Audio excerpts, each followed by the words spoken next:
In this video, you learn how to change your Google account phone number. So let's get started. So first off, you have to navigate to google.com. You can do this either on your phone or on your desktop, but for this I'm using my phone.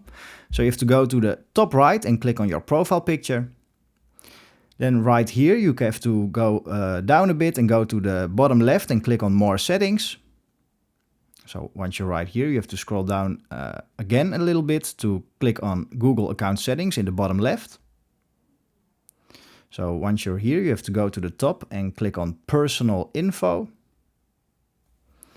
Then you have to scroll down a bit again until you see your phone number right here.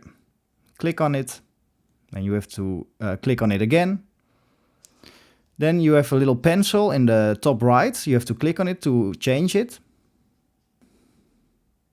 And right here, they will say Update Phone Number. You can click on the bottom right, click on Update Number. And right here, you can update your phone number to what you like. So this is how you change your Google account phone number. If you found this helpful, please consider subscribing and leaving a like.